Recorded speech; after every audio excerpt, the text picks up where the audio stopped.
구원 뭐라고 생각하세요? 천국 가는 거죠. 이렇게 이해하는 것 사람도 있는 반면에 누군가는 네, 안녕하세요. 비아 프렌즈 장민혁입니다. 안녕하세요. 비아의 이것저것 황윤아입니다. 그래서 원래 비아 언박싱은 비아의 신간을 소개하는 코너인데 오늘은 좀 특별하게 구간이라고 해야 되나요? 시리즈를 뭐가 정해는 해야 될 것 같아요. 우리가 중성인 것 같아요. 비아 리언박싱. 리언박싱? 네. 네, 오늘은 비아의 언박싱이 아니라 비아 리언박싱을 준비해봤습니다. 그래서 새로 나온 책이 아니라 기존에 나왔던 책을 다시 한번 언박싱 형식으로 다뤄보는 코너인데요. 오늘 준비한 책은 마커스 보그의 그리스도교 신앙을 말하다입니다. 저 이 책 진짜 좋아하는데 네. 효자 상품이죠. 이 책이 제가 듣기로 4세를 찍었다고. 네, 이게 또 리언박싱을 하는데 네네. 그냥 아무거나 갖고 와가지고 짠 이렇게 하면 또 당위가 없잖아요. 이번에 4세를 찍는 기념으로 다시 소개를 해드리게 됐습니다. 아마 제가 비아를 처음 알게 된 것도 거의 이 책이었던 것 같아요. 신학교 2학년 때였나? 약간 한참 신학생병에 걸리는데 이 책이 중요한 역할을 해주는. 나쁜 책 아닌가요? 저는 이 책이 매운맛이라고 표현되는 거에 대해서는 사실 개인적으로 조금 이견이 있어요. 이거는 어떤 매운맛이라기보다 지금까지 어떤 개인이 가지고 있는 자신의 신앙, 그리고 특히 그 안에 있는 어떤 언어를 새롭게 해석할 수 있는 어떤 어휘사전이라고 저는 생각하거든요. 그러니까 원래 의미를 하나밖에 몰랐는데 이제 그걸 다르게 해석할 수 있는 방식을 제안하는 책이다라고 이해하시면, 그러니까 내 사고를 확장시켜주는 책이다. 저는 이렇게 이해하는 게 개인적으로는 좀 더 긍정적이지 않나라는 생각을 합니다. 그럼 이 책도 제안들 시리즈였나요? 네, 이것도 제안들 시리즈고요. 사실은 이 책을 갖고 계신 분이 계실 건데 이렇게 안 생긴 버전을 갖고 계실 수도 있어요. 얘보다 조금 크고요. 이렇게 사진이 더 크게 들어간 그런 책일 수 있는데, 이거는 이제 재판을 찍으면서 전체적으로 레이아웃을 수정하고 디자인을 바꾸고 이제 비아 제안들 시리즈에 편입된 책입니다. 이 말 그대로 제안들 시리즈는 어떤 신학의 다양성, 다채로움 같은 것들을 소개하고 있고, 교파에 상관없이 신앙의 언어, 신앙의 이해하는 폭 이런 것들을 넓혀주기 위해 만들어진 책 시리즈인데요. 이 책이 딱 그 시리즈 성격에 적절했고, 그래서 이제 새로운 시리즈로 편입된 거죠. 그래서 저는 제목이 그리스도교 신앙을 다시 묻다로 기억하고 있었어요. 신앙을 다시 묻는 책도 있죠. 이제 본격적으로 내용을 한번 살펴보도록 할게요. 그래서 마커스 보그 누구인지 좀 소개해 주시면 좋을 것 같아요. 네, 뭐 제가 주절주절 떠드는 것보다 날개에 있는 이야기를 조금 간추려서 하는 게 좋을 것 같아요. 1942년생 신약학자이자 성공의 신학자, 옥스퍼드 대학교 맨스필드 컬리지에서 석사와 박사를 받았다. 성공의 평신도로서 오레곤 트리니티 대성당 캐넌 신학자로 활동하다가 2015년 세상을 떠났다. 캐넌 신학자라는 표현을 잘 모르실 수도 있는데요. 캐넌이라는 게 어떤 정경. 그런 의미잖아요. 비슷하게 이해하시면 돼요. 이 사람이 말하는 게 공신력을 가진다. 약간 이렇게 이해하시면 되게 간단하게. 기준이 되는 신학자. 그렇죠. 네. 네. 그리고 예수 세미나의 주요 구성원이었으며 성서와 신학 대중화에 힘쓴 저술가. 자신의 입장에 갇히지 않고 다른 입장에 선 학자들과 적극적으로 대화한 신학자, 평신도의 신앙 성숙에 관심을 기울인 선생으로 기억된다. 이 정도면 충분히 소개가 될 것 같습니다. 이분의 특징은 말 그대로 이 소개글에도 잠깐 나왔지만 그리스도교 이야기를 그리스도교의 언어가 아닌 것으로도 할 수 있음을 보여줘요. 왜 교회 안에서는 계속 교회의 언어를 사용해서 교회를 말하잖아요. 근데 그게 바깥 사람 듣기에는 뭐라는 거야가 되거든요. 영어 하는 사람들이 우리한테 와가지고 백날 말해봐야 못 알아듣잖아요. 마찬가지예요. 바깥 사람들은, 그러니까 이제 바깥 사람이라고 말하면 좀 그런가요? 그러니까 어떤 그리스도교 신앙의 언어를 잘 모르는 사람, 그러니까 우리의 문법과 어휘를 모르는 사람은 그 얘기를 백날 떠들어봐야 그래서 그 말이 맞는 건가? 라고 이야기하는데요. 보그는 지금까지 누구나에게 통용되는 언어로 그리스도교 신앙을 설명하는 거에 굉장히 특화되어 있다 라고 저는 생각하고, 이 책도 그런 의미에서 되게 받아들이기가 어렵지 않습니다. 이 책을 충격적이라고 말하는 사람들의 특징은 다 그리스도인이다. 바깥 사람들은 이게 충격적이지 않아요. 생각보다 상식적이거든요. 기독교인이 아닌 분들이 이 책을 읽으면 기독교에 대한 오해를 오히려 좀 해소하는 데 도움이 될 것 같아요. 네. 내가 알던 교회랑 좀 다른데? 맞습니다. 이런 느낌. 그리스도인들이 읽으면 시험에 들고요. 그리스도인들이 아닌 사람들이 읽으면 생각보다 그리스도교가 이런 거야? 라고 이해할 수 있는 굉장히 독특한 책이다 라고 볼 수 있습니다. 그러니까 저도 이 책을 되게 좋게 읽었던 게, 신학교에 와서 고민을 많이 하게 되잖아요.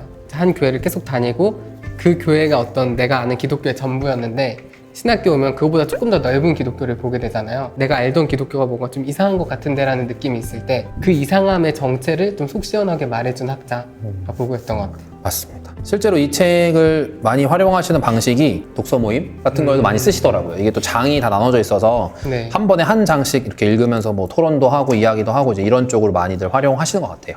그러기에도 되게 좋은 책이고요. 구성도 그렇게 돼 있습니다. 그러니까 이 책에는 그 각 장마다 생각해보기, 그러니까 끝날 때 생각해보기 부분이 있어요. 그래서 이걸 통해서 같이 이야기를 나눌 수 있도록 질문도 좀 제시돼 있고요. 어떤 내용이 담겨 있는지 조금 소개해 주시면 좋을 것 같아요. 일단 이 책에 부제가 있어요. 왜 신앙의 언어는 그 힘을 잃었는가인데 부제에서 느낌이 오시나요? 네, 어떤 언어. 그쵸. 네. 그러니까 우리가 구원 이렇게 말하면 구원 뭐라고 생각하세요? 천국 가는 것 같아요. 이렇게 이해하는 것 사람도 있는 반면에 누군가는 구원, 뭔가 나의 상태가 바뀌어서 이런 되게 다양한 의미를 갖고 있단 말이에요. 실제로 그리스도교가 말하는 구원, 그리고 우리가 이해할 수 있는 방법들은 무엇인가, 이제 이런 것들을 설명하는 거예요. 그래서 이 책의 차례는 처음에 이 책의 목적을 조금 설명하는 이야기가 나오고, 그 다음에 구원, 성서, 하나님, 성품, 예수, 죽음, 부활, 인간, 자비, 그리고 죄, 용서, 이런 것들, 거듭남, 유한, 진짜, 성령, 유아, 자비, 천국, 신과, 죄, 죄, 죄, 그리고 결론, 이렇게 돼 있습니다. 제목들을 보시면 사실 우리가 되게 쉽게 통용하는 말이에요. 뭐 네. 하느님의 자비가 여러분께, 하느님의 자비가 뭔지는 몰라요, 사실. 각자의 생각이 다 달라요. 그쵸. 그런데 우리는 그 말이 내가 표현한 그 말과 상대가 나와 같은 이해를 갖고 있을 거라고 생각하는 거죠. 그리스도교 신앙이 뭐 막 교파가 갈라지고 서로 신학적 이해가 생기는 것들은 그 용어에 대한 정의가 다 달라서이다. 근데 그것들을 하나로 묶어줄 수 있는 정의. 다른 사람들은 이런 말을 이런 방식으로 이해할 수도 있다. 라는 것들을 예시로 뭐 제시하기도 하고요. 그래서 좀 더 그리스도교의 언어에 원래 있었던 생명력을 회복시키는 역할을 하는 책이다 라고 보면 적절할 것 같습니다. 페이지 구성이 이렇게 돼 있어요. 이쪽에 본문이 시작되기 전에 이제 이렇게 여기에 처음 장이 시작되는 부분이 있는데, 이쪽에 나오는 것들을 읽어보시면 새로운 질문 같은 것들을 좀 얻으실 수 있습니다. 예를 들면 두려움의 바탕을 둔 종교, 두려움의 바탕을 둔 개인의 행동, 두려움의 바탕을 둔 정치는 거의 함께 가기 마련이다. 이게 하느님의 성품 앞에 배치되어 있잖아요. 그러니까 하느님의 성품, 우리가 처음에 생각했을 때는 뭔가 되게 두려운 존재, 우리를 벌 주는 존재, 뭐 이런 걸 자꾸 생각하게 되는데, 이 말을 통해서 보그는 하느님의 성품이 어떻다라는 걸 설명하고 있는 거죠. 어떤 어휘를 배우면 그 어휘의 뜻이 하나밖에 없다고 생각하잖아요. 뭔가를 계속 접하면서 그 어휘가 늘어나는 거예요. 예를 들면 우리가 어릴 때 영어 단어를 배웠다. FALL, fall을 배웠다. 가을로 배운 사람도 있고 떨어지다로 배운 사람도 있어요. 근데 각자가 한 개씩밖에 알고 있지 않다면 같은 단어를 써도 전혀 다른 말을 하게 된다는 거예요.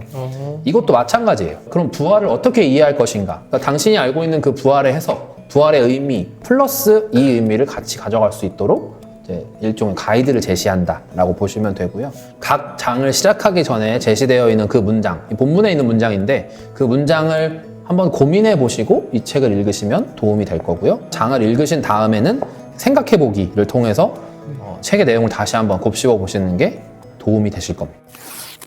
그럼 이게 지금 4세를 곧 찍는다고 했는데 나온 지 몇 년이 된 거죠?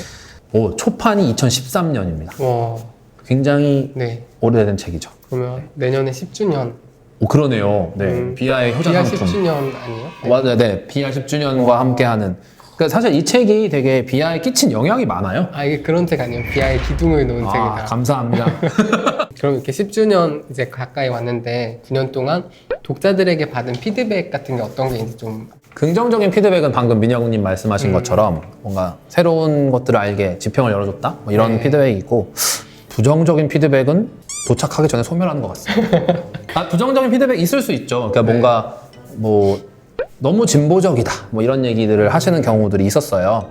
아까 민혁님도 매운맛이란 표현을 하셨잖아요. 이제 보그의 책을 접하시는 분들은 누가 소개를 해줘서 읽거나 뭐 하여튼 본인이 그걸 구매하시거나 하시는 분들은 기존에 뭔가 답답해서 읽으시는 경우가 많아요. 그래서 뭐 부정적 피드백은 잘 없는 것 같았어요. 이거는 본인이 의지를 가지고 읽지 않으면 안 볼 책이거든요. 네. 부정적인 의견을 낼 분들은 안 보시는구나. 부정적 의견을 내실 분들은 저자 이름만 보고 걸러 이렇게 하실 수 있다. 한국의 개신교에서는 사실 보그가 굉장히 진보적인 신학자로 평가가 되는데, 저도 스퐁이랑 비슷한 계열이라 생각했거든요. 비아 입장에서는 네. 보그가 기준점, 마지노선 같은 느낌이 있어요. 보그까지를 이야기하는 건 저는 뭐 전혀 문제가 없다고 생각하는데 복을 넘어가면 이제 소위 말하는 진보적인 신학 같은 거라고 저는 개인적으로 그렇게 이해를 하고 있어요. 이 책이 비하의 가운데가 아니라 비하의 어떤 왼쪽 끝을 책임지는 책이라고. 뭐 그렇게 보일 수도 있을 것 같아요. 복을 넘어가지 않는다라고 이해하시면 비하의 색깔을 조금 아실 수 있을 것 같아요. 저희는 사실 그래서 이 책을 좀 더 보수적인 신앙, 보수적인 신학을 가지고 계신 분들이 조금 읽어주셨으면 좋겠다는 바람이 있어요. 저는 신학이라는 게 우주 최고로 보수적이면서 동시에 굉장히 진보적이어야 한다고 생각하거든요. 그러니까 진보와 보수의 개념 자체가 신학에서는 진짜 무용지물이어야 한다고 생각해요. 왜냐하면 항상 새로워지는 거잖아요. 그럼 이건 진보인데 그렇다고 과거를 다 내치지 않는단 말이죠. 과거의 그 의미가 뚜렷하기 때문에 항상 새로워질 수 있는 거라면 신학에서는 적어도 진보나 보수 같은 개념들이 사용되지 않아도 되지 않을까? 저는 그렇게 생각하는데요. 저는 복의 책을 읽으면 딱 그런 느낌이에요. 이거는 진보 보수가 아니고 정말 어떻게 받아들이는가, 이걸 받아들일 수 있는 일종의 마중물이기도 하고 설명서이기도 하고 이렇게 보시면 되겠습니다. 이 책이 지금 한국교회에 어떤 줄 수 있는 어떤 통찰이나 도움 같은 게 어떤 게 있을까요? 모든 종교는 기복적이죠. 기복적인 요소가 없으면 종교는 아니다라고 저는 생각해요. 개인적으로는. 저도 가끔 마음이 답답하고 우울하고 이럴 때 저놈 좀 때려주세요 막 이런 기도도 해보고 사실 이런 건 굉장히 기복적인 거거든요. 근데 이게 잘못됐다고 말할 수는 저는 없다고 생각해요. 근데 그럼에도 불구하고 그리스도교 신앙이 기본적으로 지향하는 것, 그리스도인이라면 어떻게 고민해야 되고 이 세상에 어떤 방식으로 삶을 살아가야 하는가 이런 것들을 고민하기에는 저는 이 책이 지금 우리 기독교회, 한국 기독교회, 한국 개신교회에 좀 필요하지 않나. 왜냐하면 생각보다 더 주술적인 경우가 많아요. 그러니까 신앙이 아니라 어떤 주술의 영역으로 가는 경우. 근데 그거는 그 언어를 오용하기 때문에 생기는 일들이거든요. 예를 들면 아까도 구원 얘기했을 때 천국 가는 거. 이거는 어떻게 보면 그 구원이라는 단어를 조금 더 심하게 말하면 구원이라는 단어의 진짜 의미를 모른 채 그 단어를 오용하고 있다라고도 볼 수 있어요. 근데 이 책은 그 의미를 다시 되살려서 부제가 왜 신앙의 언어는 그 힘을 잃었는가잖아요. 그러니까 우리가 이것을 잃어버린 이유를 찾아야 된다는 거죠. 그리고 그 의미를 다시 돌려놔야 된다. 이렇게 본다면 저는 이게 어떤 약간 주술적인 것으로 기복적인 것으로 너무 많이 흘러가는 경향성을 다시 이렇게 균형 잡힌 시각으로 돌려줄 수 있지 않을까? 균형 잡힌 신앙으로 돌려줄 수 있지 않을까? 이런 기대를 합니다. 그러면 이제 마지막으로 한방 한번 소개해 주시면 좋을 것 같아요. 어떤 마음으로 이 책을 대하실지는 알 수 없죠. 뭐 내가 한번 보글을 까보겠다. 뭐 괜찮아요. 근데 다 읽으신 다음에 내가 가진 그리스도교의 이해가 조금이라도 확장되지 않을 수 없을 것이다. 저는 그렇게 생각을 합니다. 그럼 이런 거 어때요? 약간 한방을 독자들이 쓰는 댓글. 오! 언박싱에서는 저희 편집장님이 원래 항상 한방을 골라주셨잖아요. 한 문장을. 저희가 언박싱이니까 이 책은 이제 많은 분들이 또 읽은 분들이 계시니까 이제 독자분들이 읽으면서 이 책에서 정말 이게 한방이다 라고 생각했던 문장이나 단락을 댓글에 남겨주시면 서로 그 한방을 공유하는 시간이 또 될 수 있을 것 같아요. 너무 좋습니다. 네, 여러분이 이렇게 댓글 남겨주시면은 또 서로 이 책을 어떻게 읽었는지 나눠봐도 좋을 것 같습니다. 네, 그래서 오늘은 마커스 보그의 그리스도교 신앙을 말하다 라는 비하의 기둥을 놓은 책, 비하에서 4세를 곧 찍을 예정인 책을 한번 소개해 봤는데요. 마커스 보그가 이 책에서 얘기하는 것처럼 저희 언어를 좀 환기할 필요가 있는 것 같아요. 너무 이제 관습적으로 쓰고 있었던 것들 다시 한번 생각해보고 우리가 진짜 믿는 그 복음의 의미, 어떤 우리 기독교의 의미를 다시 한번 생각해보는데 이 책이 큰 도움이 되지 않을까 싶습니다. 그럼 저희는 다음에 또 다른 책으로 돌아오도록 하겠습니다.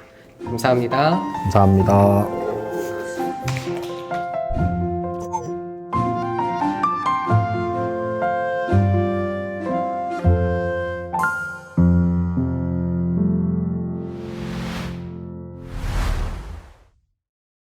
한방 댓글 달렸는데 책 한 권 다 나오고 막 이러면